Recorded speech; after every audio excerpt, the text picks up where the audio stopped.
The autumn of 1869 brought a peculiar chill to the hills of eastern Tennessee. Gray clouds hung low over the Cumberland Mountains as my carriage rattled along the uneven road toward Carter Estate. The Civil War had ended 4 years prior, but its ghost still haunted these lands, evident in the abandoned farms and hollow-eyed veterans who occasionally appeared along roadsides. I was Thomas Blackwood, a 34-year-old architect from Philadelphia, summoned by Harrison Carter to examine structural issues in his ancestral home. The Carter family was among Tennessee's oldest and wealthiest, having established themselves before the Revolution through timber and later coal mining. Their fortune had weathered the war better than most. "We're approaching, sir," my driver called back, his voice nearly lost in the creaking of wheels and the horse's labored breathing as we climbed the final hill. The estate emerged from between ancient oaks, a massive 3-story manor of weathered stone and darkened wood, its windows like suspicious eyes watching our approach. Built in 1803 according to my correspondence with Harrison Carter, the house stood as a testament to the family's enduring prosperity, though time had clearly taken its toll. As we pulled into the circular drive, I noticed the east wing's sagging roofline and crumbling masonry, likely my primary concern during this visit. But something else caught my attention: workers constructing an elaborate pavilion on the side lawn, festooned with white ribbons. A tall man in his 50s descended the front steps as my carriage halted. His silver-streaked hair and beard were immaculately trimmed, his suit expensive but conservatively cut. Harrison Carter's handshake was firm, his smile not quite reaching his eyes. "Mr. Blackwood, welcome to Carter Estate. I trust your journey was tolerable." "Indeed, sir, though I confess the mountain roads tested both carriage and passenger." He nodded, gesturing toward the house. "You arrive at a fortunate time.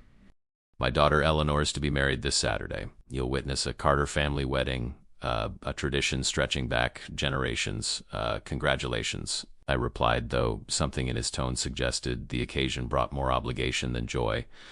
As a housemaid directed servants to carry my bags, Harrison led me through massive oak doors into a grand foyer. The interior was opulent yet somber, dark wood paneling, heavy velvet drapes, and portraits of stern-faced ancestors lining the walls. "You'll be staying in the West Wing, away from the wedding preparations," Harrison explained. "I've arranged for you to dine with the family tonight. Tomorrow you can begin your assessment of the East Wing issues." As we ascended the main staircase, I noticed a narrow corridor branching off the second-floor landing. Unlike the rest of the house, which stood open and accessible, this passage was sealed by a heavy wooden door with an unusual lock. Harrison followed my gaze. "That section is closed," he said curtly. "Structural concerns. In fact, it's among the areas I hope you'll evaluate during your stay." I nodded professionally, though something in his manner suggested more than mere architectural concerns. A maid appeared at the top of the stairs, her face pale. "Mr. Carter, sir. Mrs. Carter requests your presence regarding the flower arrangements." Harrison sighed. "Duty calls, Mr. Blackwood. Martha will show you to your room. We dine at 7. As he departed, Martha led me through winding hallways to a comfortable but austere bedroom. Through my window I could see the wedding pavilion where workers continued their preparations. "The young miss is marrying Mr. James Thornfield," Martha offered, following my gaze. "A fine Boston gentleman. The family must be pleased," I replied conversationally. Martha's expression remained carefully neutral. "It's what's proper," she said, then hesitated. "Will you be attending the ceremony, sir?" "I believe Mr. Carter mentioned I would be present." Something like concern flickered across her features. "Be careful near the East Wing during celebrations, sir, especially after dark." Before I could inquire further, she slipped from the room, leaving me with the distinct feeling that the structural problems of Carter Estate might extend beyond mere timber and stone. Dinner at Carter Estate proved to be an elaborate affair despite being a family meal. The massive oak dining table could seat 20, though only 6 places were set that evening. Crystal glassware caught the light of a chandelier overhead, while silver candelabras cast dancing shadows across the walls. Harrison Carter sat at the head of the table, his wife Margaret to his right, a thin, elegant woman whose once beautiful features had hardened into perpetual vigilance. Beside her sat Eleanor, the bride-to-be, a delicate young woman of perhaps 20 with her mother's fine bone structure but softer eyes. Across from Eleanor was her fiancé, James Thornfield, tall, handsome, clearly from money, with an easy charm that nonetheless seemed rehearsed. "Mr. Blackwood," Harrison began after introductions, "tells us of Philadelphia. Eleanor has only visited once during her finishing school years. It's changed considerably since the war," I replied. "New construction everywhere. the city expanding westward at remarkable speed. Growth is the American way, James offered with practiced confidence. My father's shipping business has doubled since Appomattox. The conversation flowed with practiced Southern politeness, weather, distant politics, neutral reminiscences, but an undercurrent of tension remained palpable. Eleanor barely touched her food, her eyes occasionally darting toward her mother, who maintained rigid posture throughout the meal. "Will many guests be arriving for the wedding?" I asked during a lull. 43, Margaret answered precisely. "Mostly family, with select business associates and friends from Boston." "Mother has planned everything perfectly," Eleanor said, her voice soft but with an edge I couldn't quite identify. "As is tradition," Margaret replied. "Carter weddings follow certain protocols. Always have." When the dessert course arrived, a rich pecan pie with fresh cream, an elderly man entered from a side door. Though dressed as finely as the others, his disheveled white hair and distracted manner set him apart. "Ah, Uncle Jeremiah," Harrison said, rising slightly. "You've decided to join us." The old man ignored him, instead staring directly at James. "Another wedding," he said, his voice surprisingly strong. "Another sacrifice." "Uncle," Margaret hissed, "you're overwrought. Perhaps you should return to your rooms." "The corridor always opens for a wedding night," Jeremiah continued, undeterred. "One in, none out. That's the bargain." Eleanor's face had gone white. James looked bewildered, glancing between his fiancée and Harrison. "My brother suffers from confusion," Harrison explained smoothly. "The war affected his mind. He fought at Shiloh." A servant appeared at Jeremiah's elbow, gently guiding him away. The old man went without resistance, but turned back at the doorway. "Ask about Elizabeth," he said, eyes fixed on me now. "Ask who really built the East Wing." After his departure, conversation resumed with forced normality, though Eleanor remained silent, her dessert untouched. Later, as we retired to the parlor for brandy, I found myself beside James while the others conversed across the room. "I understand congratulations are in order," I said. "Thank you," he replied, though his smile seemed strained. "It's a fine match. The Carters are an old respected family, and the estate will pass to you and Eleanor eventually." He glanced toward Harrison. "So I'm told, though Harrison plans to live a good many years yet. There are conditions to the inheritance, naturally." "Naturally," I echoed. James lowered his voice. "Tell me, Mr. Blackwood, in your assessment of the house, will you examine the sealed corridor on the second floor? Mr. Carter mentioned it requires attention." James nodded, swirling his brandy. "Eleanor refuses to discuss it. When I inquired about which rooms we would occupy after the wedding, she became quite distressed. Said we must never approach that hallway." Before I could respond, Margaret called James over, and our conversation ended. As I bid the family goodnight shortly thereafter, I couldn't help noticing a portrait in the hallway. A young woman in 1830s dress, her resemblance to Eleanor striking. "Elizabeth Carter," a voice said behind me. Jeremiah stood in the shadows, more lucid than before. Harrison's great-aunt. Disappeared on her wedding night in 1835, just like the others. "Others?" I asked. "Every Carter bride or groom from the outside brings a stranger to the wedding. Every wedding night, one guest vanishes." His rheumy eyes held mine. "The pattern never breaks." "That's quite impossible," I said gently. "Check the family records," he replied. "Count the weddings. Count the disappearances. Then examine that corridor before you dismiss an old man's warnings." With that, he shuffled away, leaving me alone with Elizabeth's portrait and the growing sense that I had been invited to Carter Estate for purposes beyond mere architectural consultation. Morning brought heavy rain that drummed against my window, casting the room in gloomy half-light. I dressed quickly, eager to begin my architectural assessment, particularly of the mysterious East Wing corridor that seemed to generate such unease. The breakfast room was empty save for Eleanor, who sat near the window with untouched toast and cooling tea before her. She startled at my entrance. "Mr. Blackwood, I thought you might sleep later after your journey." "Old habits," I replied, helping myself to coffee from a silver pot. "I've risen with the dawn since my apprenticeship days." A silence fell between us, broken only by raindrops against glass and the distant sound of servants preparing the house for arriving wedding guests. "Are you looking forward to your wedding day?" I ventured. Leonard's hands tightened around her teacup. "It is necessary," she said finally. "The Carter line must continue." An unusual way to describe what should be a joyous occasion. Her eyes met mine, something like desperation flickering there. "Mr. Blackwood, how much has my father told you about your duties here?"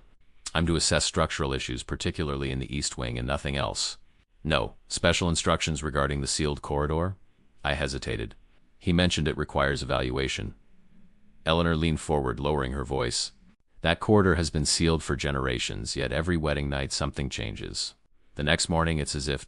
She stopped abruptly as a servant entered with fresh coffee. When we were alone again, I pressed gently as if, "What, Miss Carter?" "It doesn't matter. I've already said too much." She rose, smoothing her dress. "Father keeps the family records in the library. If you're to properly understand the house's construction, you should examine them." With that cryptic suggestion, she left me alone with my coffee and mounting curiosity. The library occupied much of the ground floor's north side, a cavernous room of floor-to-ceiling bookshelves, leather chairs, and the musty scent of old paper. Rain streaked the tall windows, and despite the early hour, lamps were necessary to dispel the gloom. Harrison's desk dominated one end, its surface meticulously organized. Behind it stood a locked cabinet that I suspected contained the records Eleanor had mentioned. As I contemplated how to gain access, the door opened and Martha entered.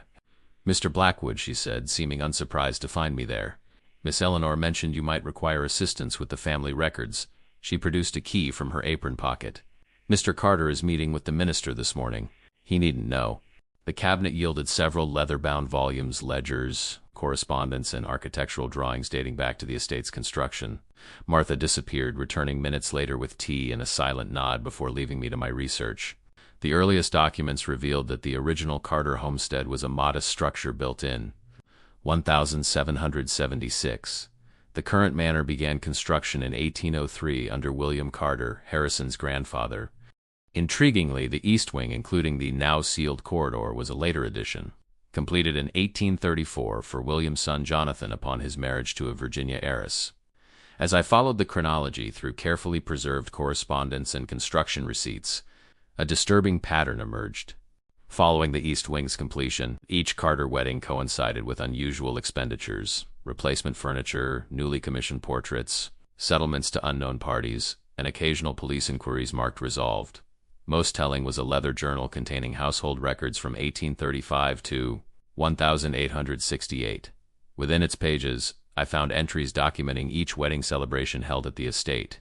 Following every such entry was a notation of a guest's unexpected departure or early morning live-taking. Always a single individual, always unmarried, always on the wedding night. Elizabeth Carter's wedding in 1835 marked the first such incident, with a notation that Mr. Thomas Weldon, cousin to the groom, did not appear at breakfast. His belongings remained, but he was nowhere to be found. Inquiries in town proved fruitless. Similar entries followed each subsequent wedding, 17 in all. The most recent, dated 1865, concerned Harrison's nephew, following Frederick Carter's wedding to Miss Abigail Stone. Mr. Raymond Foster, college friend of the groom, was discovered missing. His room undisturbed, horse stabled. Sheriff Monroe consulted. Matter closed upon family request. My architectural training had taught me to recognize patterns, and this one was undeniable, if inexplicable. Something happened at Carter weddings. Something connected to the sealed corridor, something the family both expected and concealed. I was so absorbed in the records that I failed to notice Harrison's entrance until his shadow fell across the desk. "I see you've found our family history," he said, his voice carefully neutral. I closed the journal slowly. Fascinating reading. The East Wing's construction seems to coincide with a pattern of unusual occurrences during family celebrations. Harrison's expression remained impassive. "Old houses collect stories, Mr. Blackwood. Superstitions. Coincidences misinterpreted by the credulous. 17 disappearances strike me as beyond coincidence." Something hardened in his eyes. "You were engaged to evaluate architecture, not investigate family matters. The two seem intertwined in this case. Tell me, Mr. Carter, what exactly happens in that sealed corridor during wedding nights?" A heavy silence stretched between us, broken only by the persistent rain against the windows. Finally, Harrison sighed, seeming to age before my eyes. "Complete your inspection of the East Wing today," he said quietly. "My brother believes the corridor opens somehow during weddings, reveals rooms that aren't there other times. Nonsense, of course. Yet guests disappear. People leave for many reasons, Mr. Blackwood. A house like this, a family like ours, we attract jealousy, resentment, opportunity seekers. Sometimes those people depart when they don't find what they sought." The explanation rang hollow, but Harrison's tone made clear our conversation was concluded. As he turned to leave, I risked one more question. "In the guest list for Eleanor's wedding? Has someone been selected?" Harrison paused in the doorway, not turning back. My daughter will marry, the Carter line will continue, and the house will stand for another generation. Focus on your architectural assessment, Mr. Blackwood. Some foundations are best left unexamined. As he departed, I returned to the family records, searching for patterns, explanations, anything that might illuminate the dark secret at the heart of Carter Estate. Outside, the rain intensified, drumming against the windows like impatient fingers. By mid-afternoon, the rain had subsided to a gentle mist that clung to the mountainside, shrouding the estate in pearl-gray haze. Guests had begun arriving for the wedding, well-dressed gentlemen and ladies from Boston, Richmond, and Atlanta, their carriages forming a procession up the muddy drive. I took advantage of the household's distraction to conduct a thorough examination of the east wing. The exterior showed clear signs of settling, foundation cracks, separated mortar joints, and a troubling bulge in the masonry near the sealed corridor's location. Inside, the wing's accessible areas exhibited the sagging floors and sticking doors typical of structural movement. The sealed corridor, however, remained frustratingly inaccessible. The heavy door was locked with a mechanism unlike any I'd encountered, not a typical tumbler lock, but something resembling an elaborate puzzle box built into the door itself. My architectural training included locksmithing basics, but this device defied conventional understanding. As I sketched the unusual mechanism in my notebook, a voice behind me asked, "Any luck?" James Thornfield stood at the landing, elegant in a tailored gray suit. Up close, I could see fatigue in his eyes despite his practiced smile. "Not yet," I admitted, closing my notebook. "It's an unconventional design." "Like everything about this house," he said, joining me at the corridor entrance. "Did you know Eleanor refused to show me this wing during my previous visits? Even now, with the wedding 2 days away, I've been given no clear indication which rooms will be ours after the ceremony.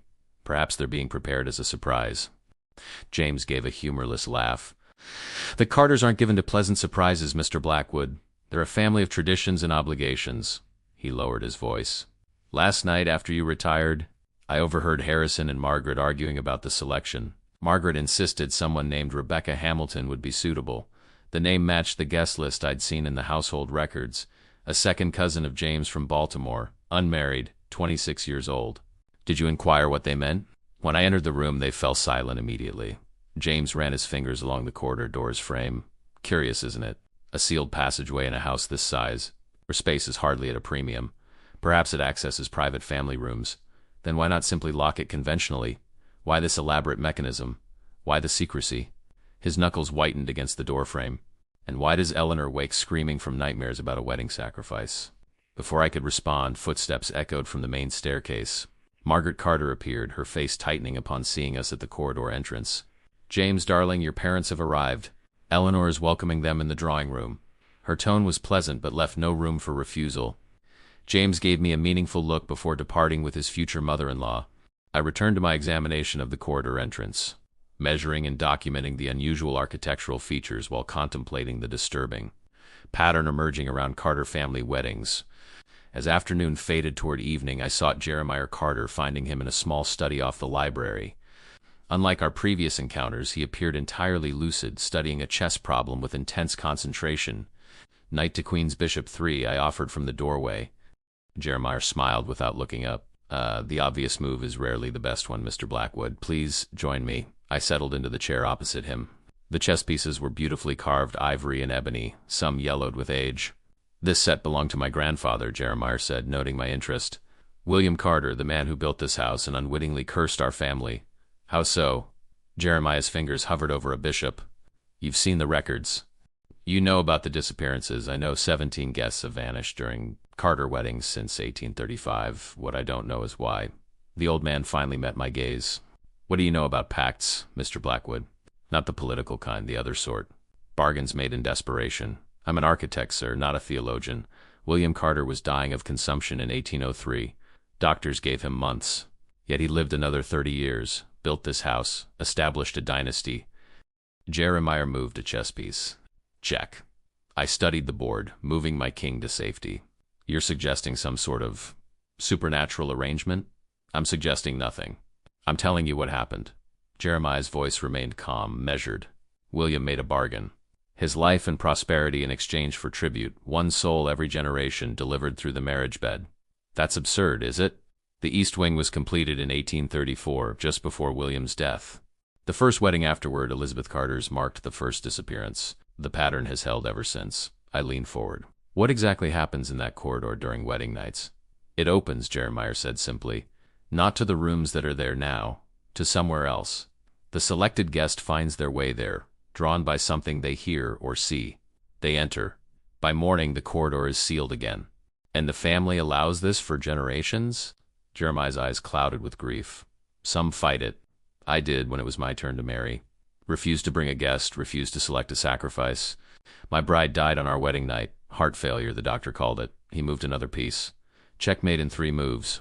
I stared at the board, seeing the trap I'd fallen into. If what you say is true, why tell me? What can I possibly do?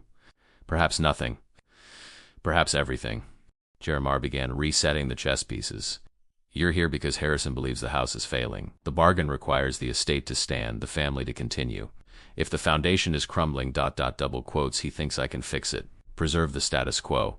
Or perhaps you're here as this generation's tribute. Jeremiah's weathered hands paused, holding the Black Queen. Tomorrow night is the rehearsal dinner.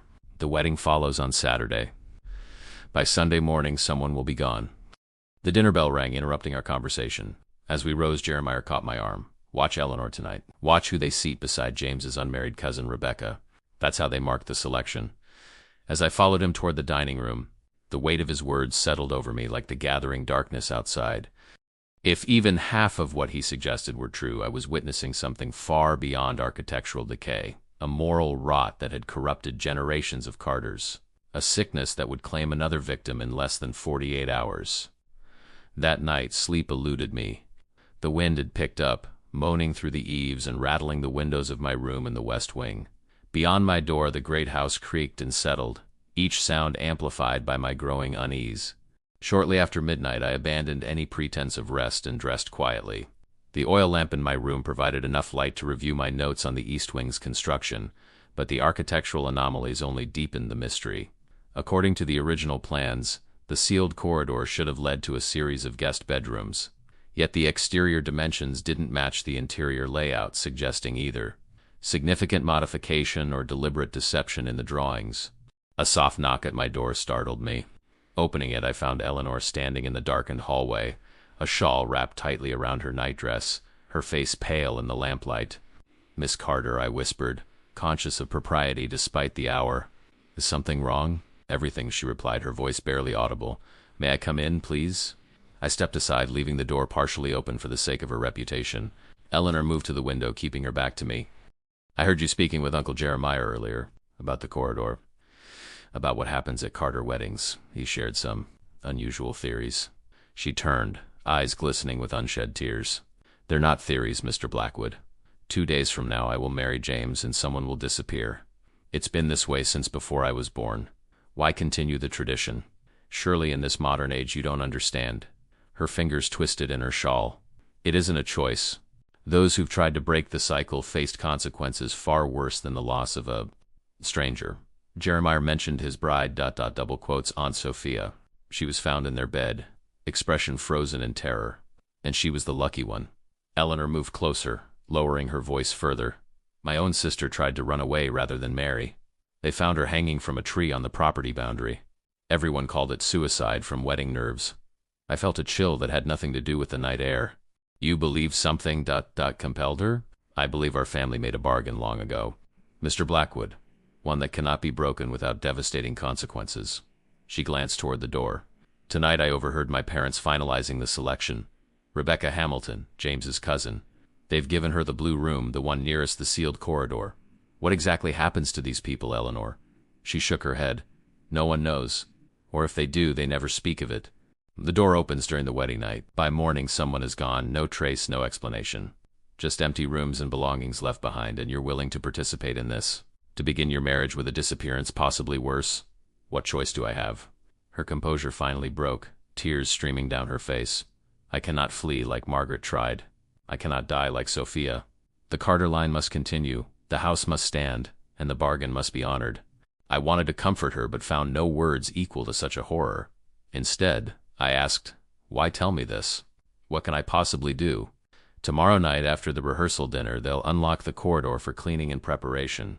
It's the only time before the wedding when it stands open." Eleanor gripped my arm with surprising strength. "Find a way inside. Discover what waits there. Perhaps then, double quotes, she trailed off as footsteps sounded in the hallway. With a final pleading look, she slipped from my room, disappearing into the darkness.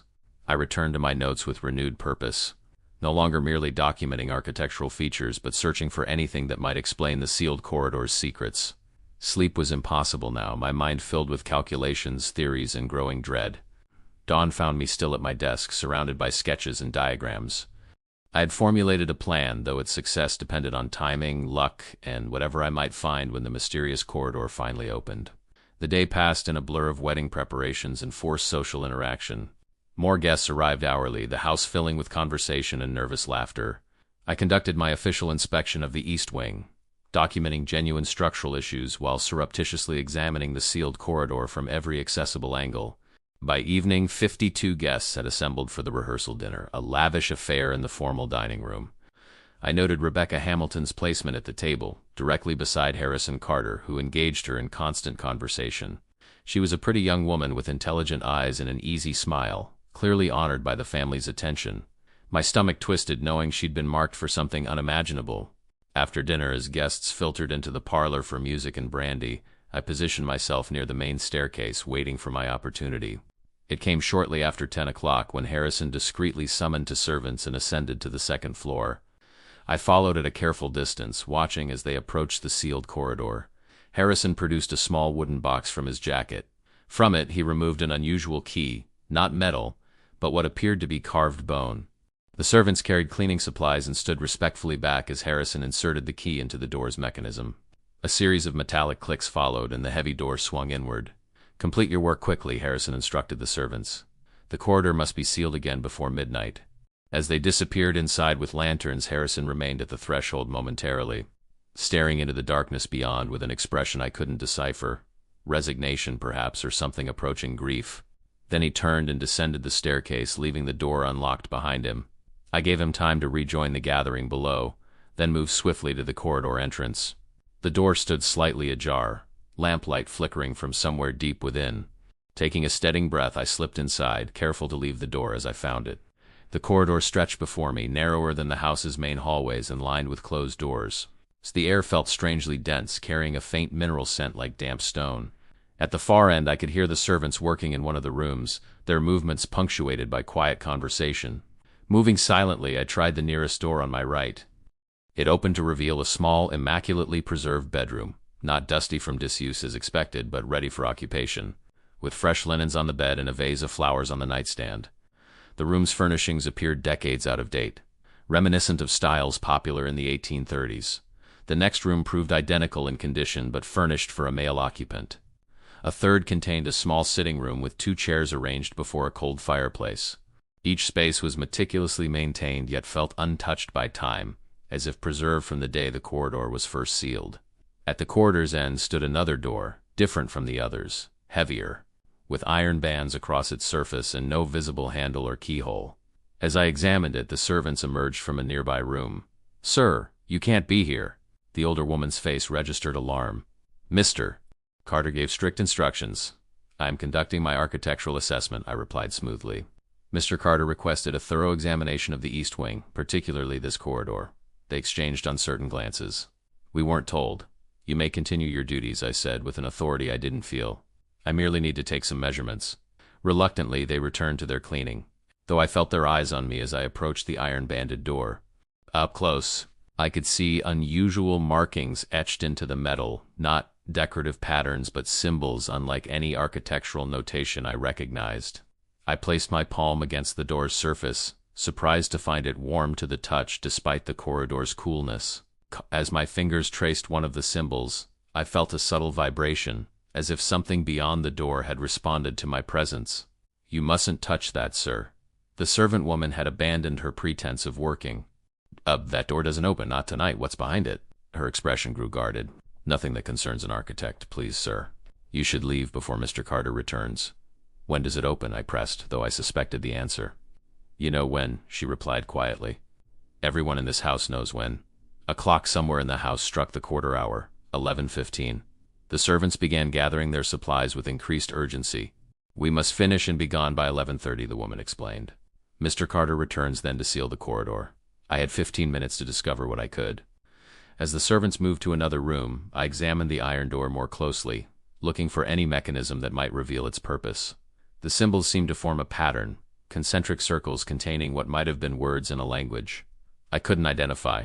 At the center of the door, barely visible in the dim light, was a small depression the size of a coin. Acting on instinct, I pressed my thumb into it. Immediately, the symbols began to glow with a faint bluish light, and I felt a distinct shift in the air pressure, as if the space beyond the door had suddenly expanded. The servant woman cried out behind me, "Stop! You mustn't!" But it was too late. The door was changing, its solid surface becoming translucent, revealing glimpses of what lay beyond. Not a room as I had expected, but what appeared to be an endless corridor mirroring the one where I stood, stretching impossibly far into darkness. As quickly as it appeared, the vision vanished. The door returned to solid iron, the symbols faded, and the strange pressure dissipated. The servant woman grabbed my arm, pulling me away. "Out. Now." Her voice trembled with genuine fear. "He's coming." From the main staircase came the sound of approaching footsteps. Without further argument, I allowed her to usher me toward the corridor entrance. As we reached it, I glanced back one last time at the iron-banded door. For just an instant, I thought I saw movement in the corridor beyond, a shadow passing where no shadow should be, accompanied by the faint sound of whispering voices. Then the servant pushed me through the doorway, and I found myself face to face with Harrison Carter, his expression darkening from surprise to cold anger. "Mr. Blackwood," he said, his voice dangerously quiet, "I believe you've overstepped the boundaries of your employment." Behind him stood James Thornfield, whose wide eyes suggested he had been following Harrison for reasons of his own. Our gazes met briefly, an unspoken acknowledgement of shared suspicion and growing dread. "My apologies," I managed. "Professional curiosity. The unusual construction." "Save your explanations," Harrison interrupted. "We will discuss this tomorrow. For now, I suggest you return to your room and remember the purpose for which you were engaged." As I moved past him, he added in a whisper meant only for me, "Some doors, once opened, cannot be closed again, Mr. Blackwood. Pray you haven't set something in motion that cannot be stopped." I retreated to the west wing, my mind racing with what I'd seen and experienced. The corridor itself raised enough architectural questions, but the iron door and its impossible glimpse of endless space defied rational explanation. Whatever secret lay at the heart of Carter Estate, I was now certain of one thing. It went far beyond mere structural issues or family superstition. Something waited behind that iron-banded door, something that would emerge on Eleanor's wedding night, claiming another victim to satisfy a bargain made generations ago. And unless I could uncover the truth before Saturday evening, Rebecca Hamilton would disappear just as 17 others had before her. Sleep came in fitful bursts that night, each dream filled with endless corridors and whispered voices just beyond comprehension. I woke shortly after 3 a.m. to a sound I initially mistook for the wind, a faint, rhythmic tapping against my window. Rising cautiously, I approached the glass. The night outside was clear and still, stars visible above the mountain ridges. As I peered into the darkness, the tapping came again, deliberate, almost like a code. Then a face appeared at the window, startling me backward. It was James Thornfield, perched precariously on the narrow ledge that ran beneath the second-floor windows. He gestured urgently for me to open the window, his expression a mixture of fear and determination. I unlatched the sash and raised it quietly. "Have you lost your mind, man? You could break your neck." "Better that than what awaits inside this house," he whispered, climbing awkwardly through the opening. His normally immaculate appearance was disheveled, his eyes wild. "They're watching my room. I couldn't risk the hallway." "Who's watching?" "Harrison. The servants. I'm not certain." He paced the small room, running trembling hands through his hair. "After I saw you at the corridor, I confronted Eleanor, demanded the truth. She broke down completely. I closed the window, keeping my voice low. What did she tell you?" "Enough to know I should take her and flee tonight." James stopped pacing, fixing me with an intense stare. "Rebecca is my cousin, my blood. I brought her here at Harrison's specific request, never suspecting. God, I practically delivered her to slaughter." "You believe Jeremiah's stories, then? About the bargain, the tributes?" "I don't know what to believe anymore." He slumped into the desk chair. "But when I suggested postponing the wedding, Harrison threatened to have me arrested for breach of promise. When I mentioned taking Rebecca back to Boston immediately, he reminded me that mountain roads are treacherous after dark." James's laugh held no humor. The threat was hardly subtle. "What about Eleanor? Could you both leave?" "She refuses. Says we're all trapped now, that leaving would only change who pays the price, not prevent payment altogether." He leaned forward, lowering his voice further, but there's more. After everyone retired, I returned to that corridor, pressed my ear against the sealed door. The hairs on my neck rose. What did you hear? Voices. Dozens of them whispering together, too faint to understand. And beneath them, something else, double quotes. James swallowed hard. Footsteps, pacing back and forth. As if something is waiting. We sat in silence for a moment, the implications hanging between us. Finally, I said, I need to see the family records again. There must be something about the original bargain. Some clue about how it might be broken. Eleanor mentioned an old journal in her grandfather's study, Jonathan Carter's personal account of the East Wing's construction. She says her father keeps it locked away. Can you create a distraction tomorrow morning? Something to draw Harrison from the house for an hour? James considered this. There's a problem with one of the delivery wagons for the wedding.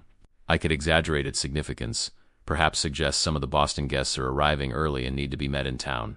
Good. While he's gone, I'll search the study. And Rebecca? What about her? I had no answer that offered any comfort. Keep her away from the East Wing. Perhaps if the selected victim isn't accessible, they'll choose another, James finished grimly. That's what Eleanor believes. If not Rebecca, then someone else. A floorboard creaked in the hallway outside my door. We both froze, listening intently. Soft footsteps passed by, paused, then continued toward the main staircase. I should return to my room, James whispered. If I'm missed.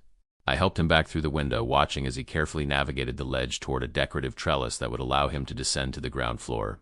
Before disappearing around the corner, he looked back. If anything happens to me, get Eleanor and Rebecca away from here. Promise me. I nodded, though we both knew any such promise might prove impossible to keep. Sleep was out of the question now. I spent the remaining hours before dawn reviewing my architectural notes, searching for anything that might explain the East Wing's secrets.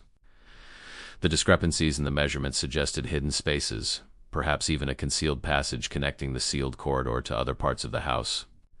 Morning brought increased activity as final wedding preparations accelerated. Flowers arrived by the cartload, servants rushed through hallways carrying linens and silver, and the kitchen staff worked feverishly on elaborate preparations for the wedding feast. True to his word, James created a commotion shortly after breakfast, convincing Harrison that a delivery wagon had overturned on the mountain road, potentially stranding important guests. With obvious reluctance, Harrison departed to investigate, taking 2 servants with him. I moved quickly to Jonathan Carter's study, a small room adjacent to the library that had remained locked during my previous explorations. The lock was simple, yielding easily to the thin metal ruler from my drafting kit. Inside, I found a space untouched for decades. Dust covers draped over furniture, curtains drawn against the morning light, the air stale and undisturbed. A massive oak desk dominated the room, its surface bare save for a tarnished silver inkwell. The drawers proved empty except for the bottom one, which contained a single volume bound in dark leather, its pages yellowed with age. Jonathan Carter's journal began in 1833, documenting the East Wing's construction in meticulous detail. The early entries focused on architectural decisions and building progress. But as I leafed through the pages, the tone shifted dramatically following a visit from his father William in December 1833. December 17, 1833, Father came tonight with the Mason Eldritch, revealed the true purpose of the East Wing addition. I cannot commit the full extent to paper, even here, but the design has been altered to accommodate what Father calls the other side. The corridor must be constructed according to precise measurements. The final door crafted from iron taken from our old family plot in England. Eldritch brought the symbols that must be carved upon it, strange markings unlike anything in conventional masonry. December 21st, 1833, Father explained the bargain today. His terminal consumption in 1803, the stranger who came to him with an offer, 30 years of life and prosperity in exchange for what he calls access, a doorway between worlds that must be opened periodically to allow tribute to pass through. The first payment comes due at the wing's completion. God forgive us for what we've agreed to continue. The entries grew increasingly disturbed as construction progressed. Jonathan documented strange occurrences, tools disappearing, workers reporting whispers from inside unfinished walls, unexplained cold spots in the corridor. Most disturbing were his descriptions of the iron door's installation. October 3, 1834, the door is complete. When Eldritch set the final symbols into the iron, a change came over the corridor. A heaviness in the air, a sense of something vast pressing against the other side. For a moment I thought I heard my name called from beyond the door, though it stood sealed. Eldritch smiled and said, "They know you now. They'll always know the Carters." The final entries detailed William Carter's death in January 1835, and the preparations for Elizabeth Carter's wedding the following month. Jonathan's handwriting grew increasingly erratic. February 14, 1835, Elizabeth weds tomorrow. Father's bargain comes due. The sacrifice has been selected. Thomas Weldon, cousin to the groom. Father instructed me in the ritual before he died. At midnight on the wedding night, I must use the bone key to open the corridor. The door will open itself when the house falls silent. One must enter. None may return. If the tribute is not paid, the price will be extracted from the bride instead, and the consequences for our family will be dire beyond imagination. February 16, 1835, it is done. Weldon is gone. The corridor is sealed once more. Elizabeth lives, though something in her eyes has changed. She says she heard the voices calling, though she was not the one taken. I fear this bargain will destroy us all in time, yet we are bound to it now through blood and oath. May God have mercy on the Carter line. The journal ended there, its final pages torn out. I sat back, processing the horrifying implications. The East Wing had been deliberately constructed as some kind of doorway between worlds, the iron door, a gate that opened only on wedding nights to collect a human tribute. As I closed the journal, a folded paper slipped from between the final pages, a sketch of the iron door with detailed annotations of its symbols. Among Jonathan's notes was a single line that sent a chill through me. The gateway must remain sealed, except during payment. Should it open at any other time, the bargain is broken, and all tributes may return. Footsteps in the hallway warned of someone's approach. I quickly photographed the sketch with my pocket camera, returned the journal to its drawer, and slipped from the study just as Margaret Carter rounded the corner. "Mr. Blackwood," she said, her tone making clear she found my presence unexpected. "I thought you were examining the foundation today." "Just finished, ma'am. Gathering my equipment." She studied me with obvious suspicion. "The rehearsal begins at 4. Mr. Carter expects your preliminary report beforehand, of course." As she continued down the hallway, I retreated to my room, mind racing with what I'd discovered. If Jonathan's journal was accurate, the Carter family had maintained a supernatural bargain for generations, sacrificing wedding guests to something that waited beyond the iron door. More importantly, I now understood why Harrison had engaged me, not merely to assess structural issues, but to ensure the house remained sound enough to maintain whatever metaphysical barrier the East Wing represented. If the foundation failed, perhaps the bargain failed with it, and I had potentially accelerated that failure by interacting with the iron door the previous night. The hours until the wedding rehearsal passed in a blur of notes and calculations. I drafted a deliberately optimistic structural assessment for Harrison, while secretly documenting every anomaly in the East Wing's construction. The foundation showed significant deterioration near the sealed corridor, cracks that suggested imminent failure, particularly if subjected to unusual stress. By late afternoon, wedding guests filled the house and grounds. The rehearsal proceeded with strained formality. Eleanor, pale but composed beside an increasingly agitated James. I noted Rebecca Hamilton among the wedding party, looking elegant but oblivious to her intended fate. During the dinner that followed, I observed Harrison watching Rebecca with the calculating gaze of a man confirming a business transaction. When our eyes met across the table, his expression hardened into clear warning. As the evening progressed, I managed a brief private word with James on the terrace. "I found Jonathan's journal," I whispered. "The corridor was designed as a gateway. The tributes are sacrifices to whatever waits on the other side." "Christ," he breathed. "Can it be stopped?" "Perhaps. The journal mentions something about the gateway remaining sealed except during payment. If it opens at any other time, the bargain is broken. How do we force it open?" I hesitated. My interaction with the door last night may have already weakened it, and the foundation beneath the East Wing is failing. Together, ... What are you suggesting? "Structural engineering can be destructive as well as constructive, Mr. Thornfield. With the right pressure applied to the right points, that wing could shift dramatically." Understanding dawned in his eyes. "Creating enough stress to break the seals." "Precisely. But we'd need to act tonight before the wedding." James glanced back toward the dining room where Eleanor sat in conversation with her mother. "I'll find a way to distract the household after midnight. Can you manage the rest?" I nodded, though uncertainty gnawed at me. My plan, hastily formulated from architectural knowledge and supernatural speculation, might bring the entire house down around us, or release something worse than the current arrangement. As the evening wound down, guests retiring to their rooms and servants completing final preparations for tomorrow's ceremony, I gathered tools from my architectural kit, measuring implements that could double as levers, drafting weights that could serve as hammers. I sketched a rough map of the East Wing's vulnerable points, locations where targeted force might trigger the movement I sought. Shortly after midnight, a commotion erupted from the south wing, shouts about a fire in one of the guest rooms. As I'd hoped, the household mobilized toward the disturbance, leaving the main staircase momentarily unguarded. I moved swiftly to the sealed corridor, my tools concealed in a leather satchel. The heavy door remained locked, but I had anticipated this, having studied its mechanism carefully during previous examinations. Using 2 thin metal rulers, I manipulated the unusual lock, feeling each component shift until the final tumbler clicked into place. The corridor beyond lay dark and silent. I advanced cautiously, oil lamp held high, toward the iron-banded door at the far end. The air grew heavier with each step, that same mineral scent from before now stronger, almost metallic in its intensity. When I reached the iron door, I set to work immediately, identifying the stone surrounds where pressure could be applied most effectively. Using my tools as makeshift chisels and hammers, I began removing the mortar joints around the door frame, weakening its connection to the house's structure. I had progressed halfway around the frame when I heard it, whispering voices from beyond the door, more distinct than before. Words in no language I recognized, yet somehow comprehensible in their intent. They knew I was there. They were waiting. The symbols on the door began to glow faintly, just as they had the previous night. The temperature in the corridor dropped precipitously, my breath becoming visible in the sudden cold. From somewhere in the house came shouts, the fire distraction discovered, order being restored. My time was running short. With renewed urgency, I attacked the remaining mortar joints, then moved to the floor beneath the door. Here the foundation showed the most significant cracking, suggesting a weak point that might be exploited.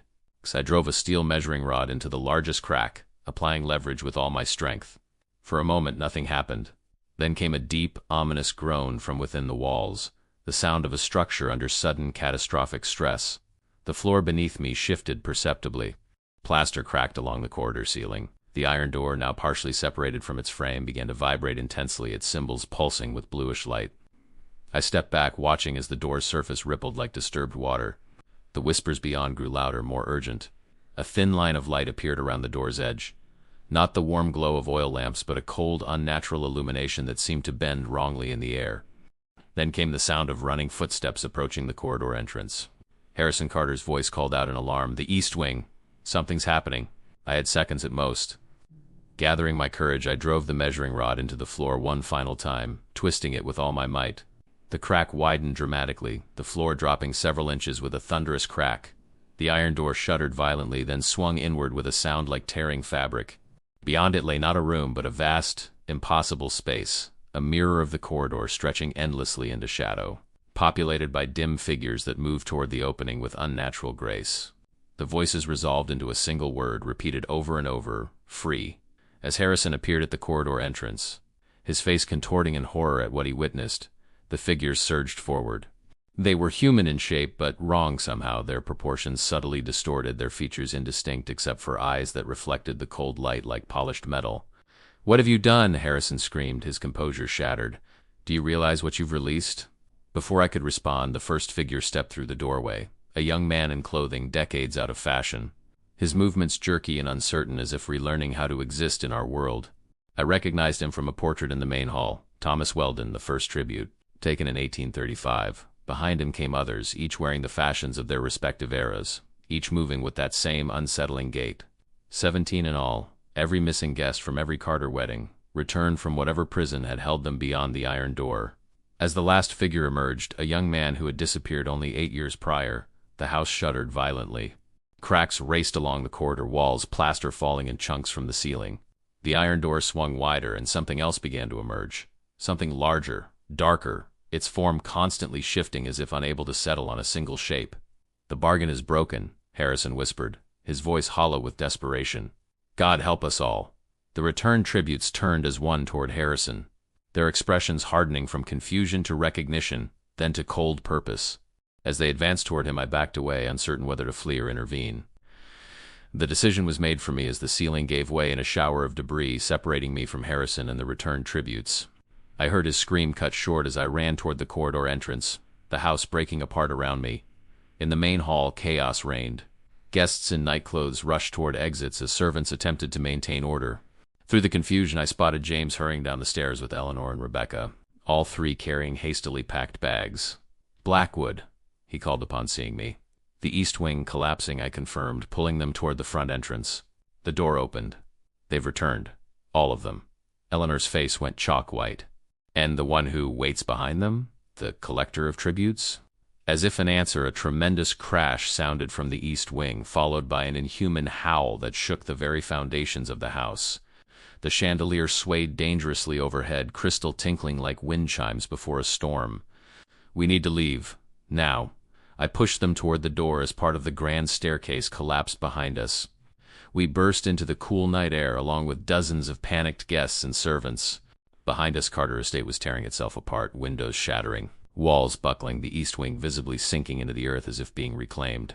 The others, Eleanor whispered, watching the destruction. Mother, father, Uncle Jeremiah, ... double quotes, there's nothing we can do for them now, James said, guiding her firmly toward the carriages that guests were hastily commandeering. As we reached the relative safety of the tree line, I looked back one final time. The east wing had collapsed entirely, leaving only the iron door standing bizarrely upright amid the rubble, still open to that impossible space beyond. Through the doorway stepped a final figure, massive, indistinct, its form shifting constantly between human and something altogether alien. It surveyed the destruction around it, then turned its gaze toward the fleeing guests. For an instant I felt its awareness touch my mind, ancient, cold, and hungry beyond human comprehension. Then it looked away, focusing instead on the Manor's remains where I suspected Harrison and others remained trapped. We didn't wait to witness what followed. James had secured a carriage, and we departed down the mountain road with desperate speed, the sounds of destruction fading behind us. None of us spoke until we reached the valley below, the night sky behind us illuminated by what might have been fire consuming what remained of Carter Estate. "It's over," Eleanor finally said, her voice hollow with shock and grief. "The bargain, the sacrifices. All of it. But at what cost?" James asked, holding her trembling hand. I had no answer for him. Whatever force had accepted William Carter's bargain in 1803 was free now, along with every soul sacrificed to maintain the pact. Whether this represented salvation or damnation for those involved, I couldn't say. As our carriage continued toward the distant lights of town, I found myself wondering how many other grand old houses might hide similar secrets, pacts, and payments, stretching across generations, doorways to places that should remain sealed. Bargains made by desperate men willing to sacrifice others for their own prosperity. And I wondered what might happen when those bargains, one by one, inevitably failed. The town of Millfield lay quiet in the pre-dawn hours as our carriage clattered onto its cobblestone main street. A few oil lamps still burned in windows, but most buildings stood dark, their occupants unaware of the horror unfolding in the mountains above. We stopped at the Wayfarers Inn, a modest two-story establishment whose proprietor, roused from sleep, regarded our disheveled appearance with clear suspicion. James's Boston accent and ready cash secured us as rooms despite the hour, though the innkeeper's eyes lingered on Eleanor's tear-streaked face and Rebecca's obvious distress. "Trouble at the Carter place?" he ventured, handing over room keys. "You could say that," I replied cautiously. The man nodded as if confirming a long-held suspicion. "Strange doings up there, always have been. Folks hereabouts don't go near that estate if they can help it." "You knew?" Eleanor's voice cracked with disbelief. "Known something wasn't right with your family for generations, miss," he answered, not unkindly. "My grandfather worked the construction of that east wing. Came home with nightmares every night, quit before completion. Said there was something wrong with the design, something unnatural. Did others in town know?" James asked. The innkeeper shrugged. "People talk, especially about rich folks on the hill. Some said your great-grandfather made a deal with the devil, others figured it for ghost stories. But every few years after one of your family weddings, somebody would go missing. Folks noticed the pattern, and no one investigated?" I pressed. "Sheriff Monroe did, after that last disappearance in '65. Came back down the mountain white as a sheet. Said the matter was closed." The man's eyes narrowed. "He resigned a week later, moved clear to Oregon. Never did say what he saw up there." I exchanged glances with James. The town had suspected, perhaps even known to some degree. Yet the Carters' wealth and influence had ensured their secret remained protected. It was a chilling reminder of how power could conceal even the most terrible truths. We retired to our rooms with promises to meet at sunrise to plan our next steps. Sleep was impossible for me. I sat instead at the small desk, documenting everything I had witnessed while events remained fresh in my mind. My architectural training demanded precision, yet how could one accurately record the impossible? By first light, I had filled several pages with observations, diagrams of the iron door, and transcriptions of Jonathan Carter's journal entries. Whether anyone would believe such an account seemed doubtful. Yet I felt compelled to create a record, if only to process the horror myself. A commotion outside drew me to the window. People were gathering in the street, pointing toward the mountain where Carter Estate stood. Even from this distance, smoke was visible rising above the tree line, black, thick columns suggesting a conflagration of significant proportions. Minutes later, a rider arrived in town, his horse lathered with exertion. His shouted news spread rapidly through the growing crowd. Carter Estate was gone, consumed by fire and what he described as a collapse in the earth itself. There were survivors, guests, and servants who had fled when the structure began to fail, but many remained unaccounted for, including Harrison and Margaret Carter. I found James, Eleanor, and Rebecca already in the inn's small dining room, huddled around a table as the news filtered in through open windows. "They're organizing search parties," James said as I joined them. "Volunteers to look for survivors." "There won't be many," Eleanor said softly, her eyes distant. "The house wanted its due." "Those who remain ... double quotes," she trailed off, but her meaning was clear. The bargain, once broken, had exacted a different kind of payment.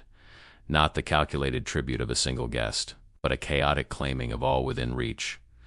Rebecca sat pale and silent, barely touching the breakfast before her. She had spoken little since our escape, the shock of learning her intended fate rendering her nearly catatonic. "What happens now?" she finally asked, her voice small. "You return to Boston," James said firmly. "Today, if possible." "What happened at Carter Estate?" Quotes. He glanced at Eleanor. "It stays among us four. The world wouldn't understand and wouldn't believe us if we tried to explain," I added. Eleanor nodded slowly. "The Carter line ends with me. Whatever bargain my great-grandfather made, whatever debt we owed, it's paid now. More than paid."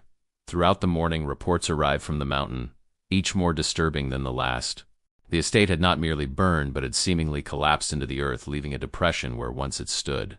Of the east wing, nothing remained but scattered rubble and a peculiar circle of iron, presumably the door, though reports claimed it stood upright in empty air, connected to nothing. Most troubling were accounts of the survivors. Many reported seeing figures fleeing into the surrounding forest, figures in outdated clothing who moved like marionettes with tangled strings. Others described a larger presence moving through the ruins, something that seemed to shift its shape constantly, that left no footprints, yet somehow bent the light around it. By mid-afternoon, a more official accounting emerged. 27 people remained missing, presumed dead in the collapse, Harrison and Margaret among them. Jeremiah Carter had been found wandering the forest at dawn, apparently unharmed physically, but repeating a single phrase. The collected had become the collectors. A telegram arrived for James. From Boston, business requiring his immediate return. Another for Eleanor from her mother's sister in Richmond, offering shelter in her time of grief. The wheels of ordinary life began turning again, pulling us inexorably away from the extraordinary horror we had witnessed. That evening, our last in Millfield, I sat with Eleanor on the inn's small porch, watching as the last search party returned from the mountain. "I've wondered all my life what happened to them," she said after a long silence.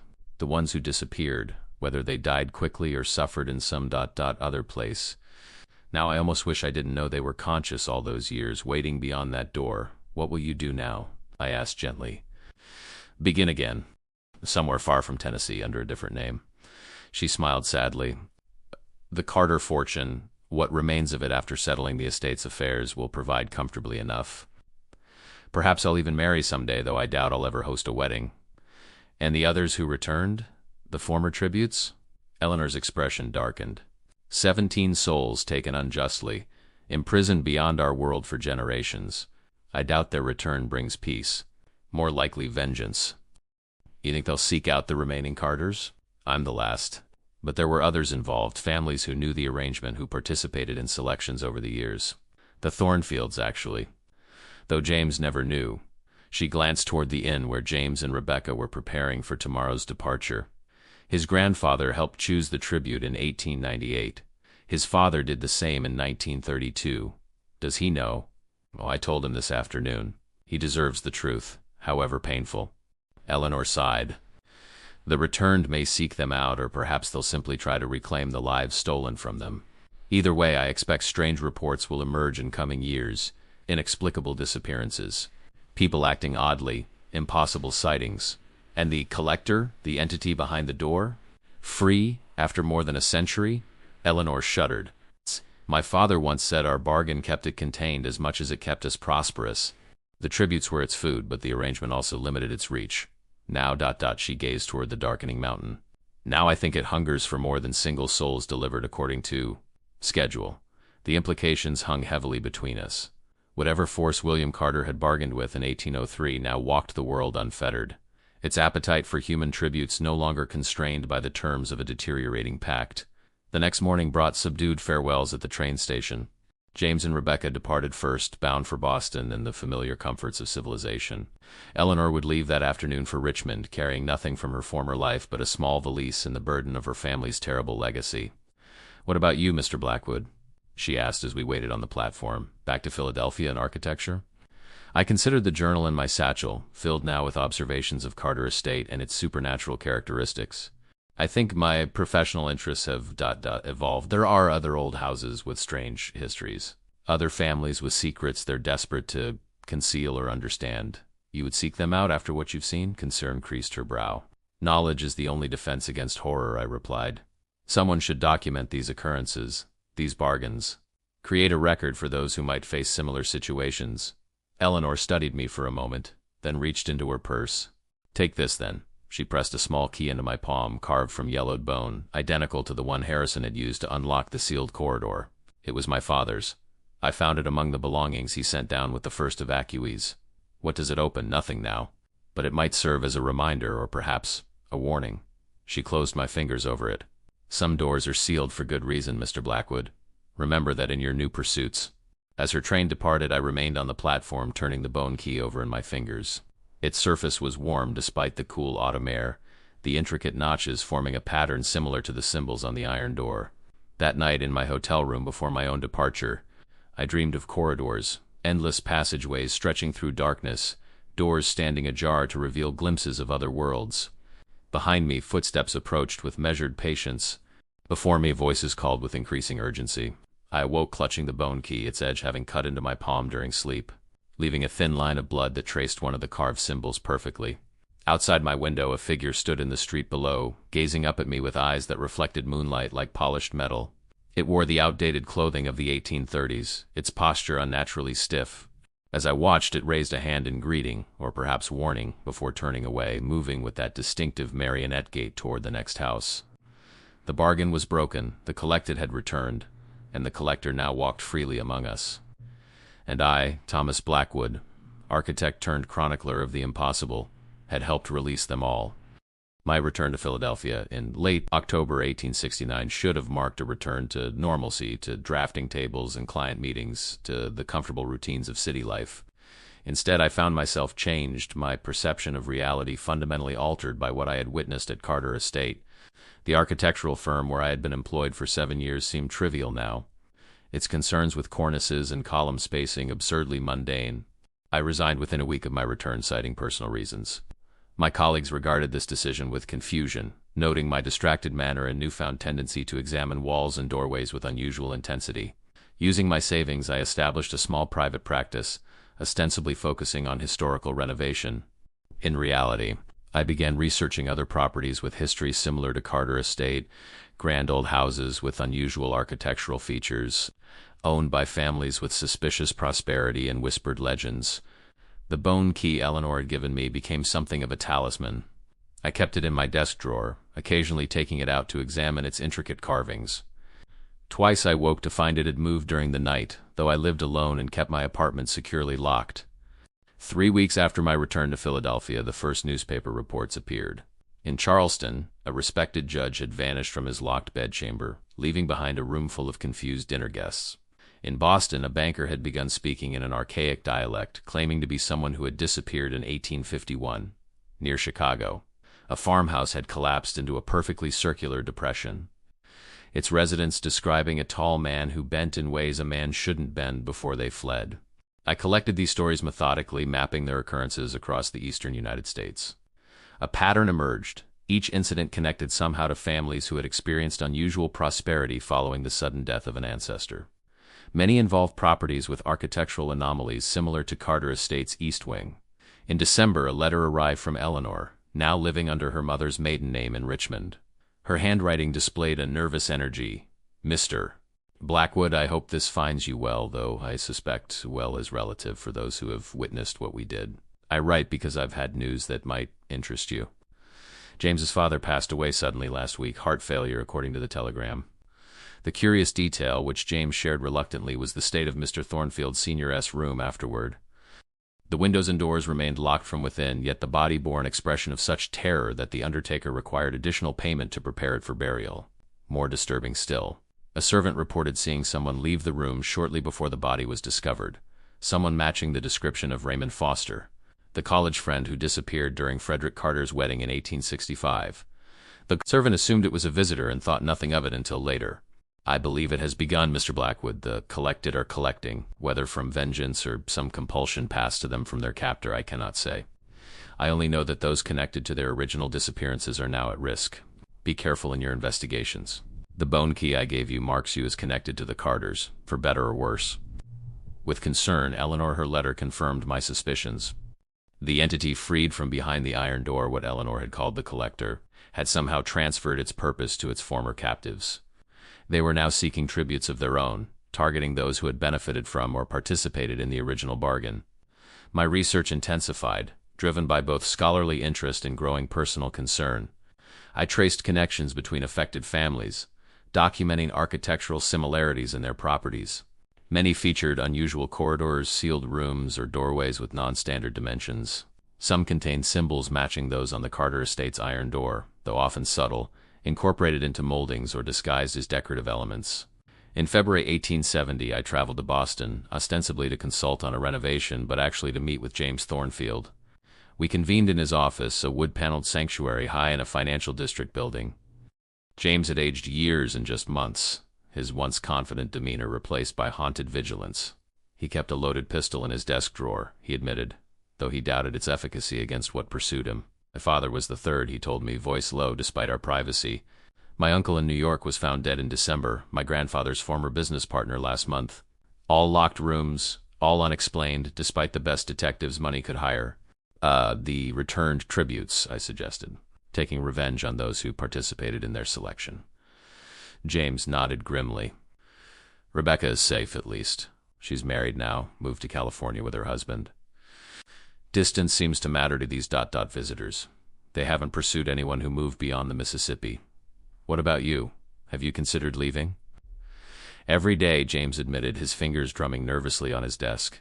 But I have responsibilities here, investments that can't be abandoned, and running feels like admitting guilt for something I never knew about until it was too late. He withdrew a small leather journal from his desk. I found this among my father's papers after his death. It details the Carter-Thornfield arrangement going back to 1835. The Thornfields provided financial backing for the East Wing's construction.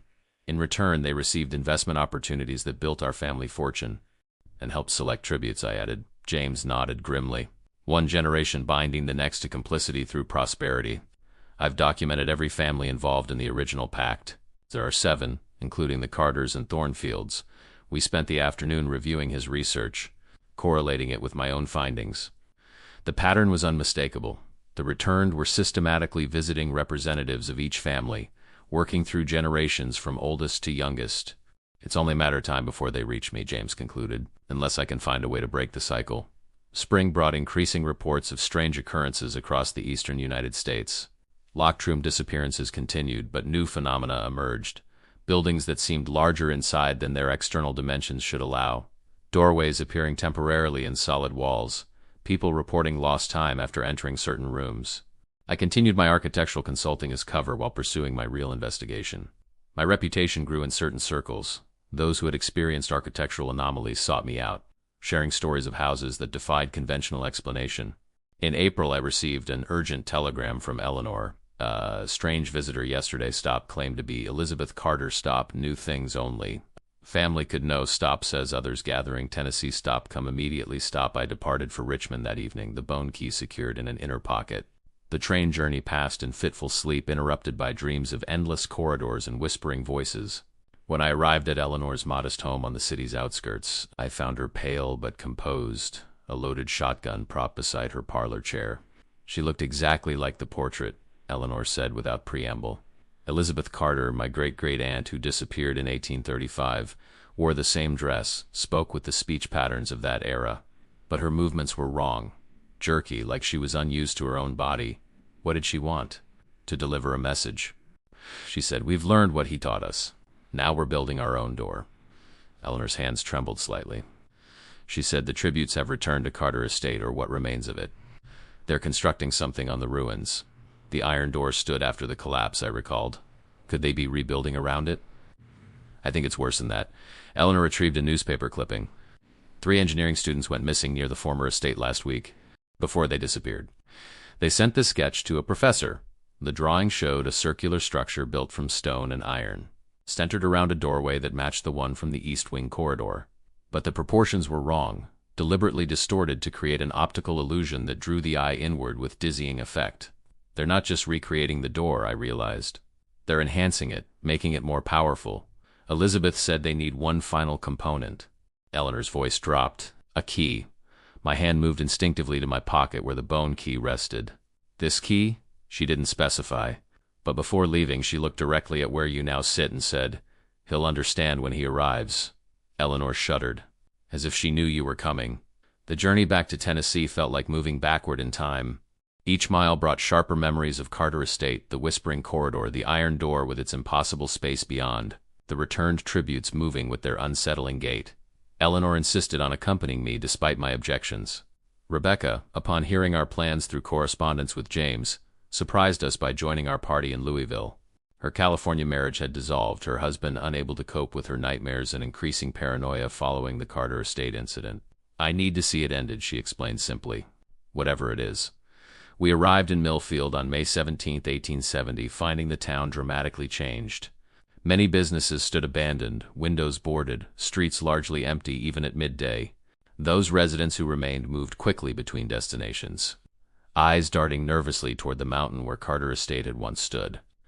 The innkeeper who had hosted us previously recognized us immediately.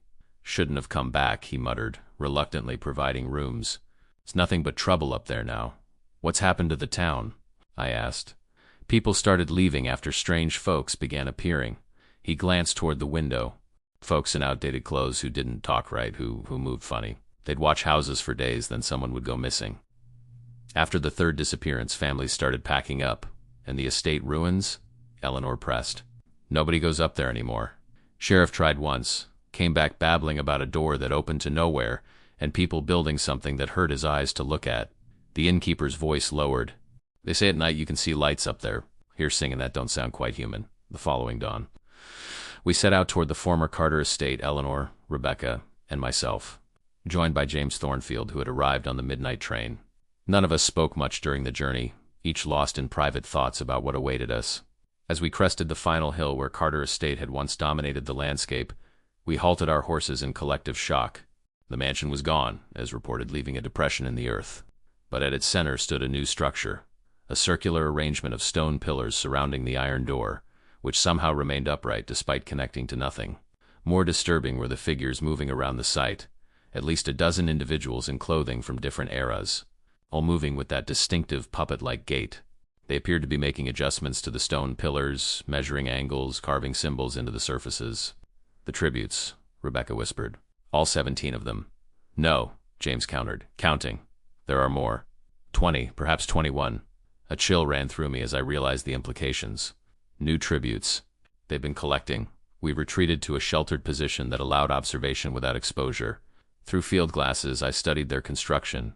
The stone circle created an optical illusion when viewed from certain angles, appearing to recede impossibly into the distance despite its relatively modest actual size.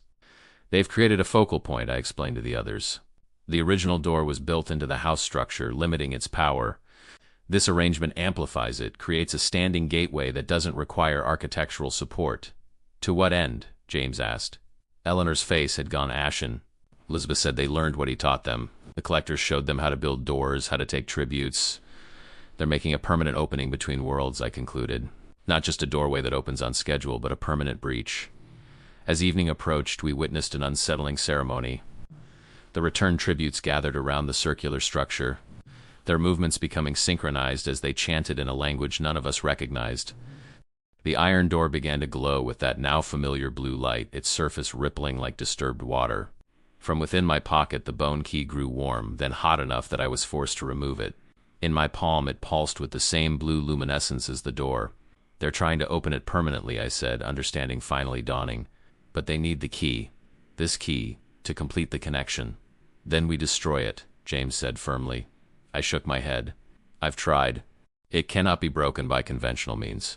Then we keep it away from them, Rebecca suggested. Leave Tennessee, separate to different corners of the country. They would pursue us, Eleanor said softly, and take more tributes along the way.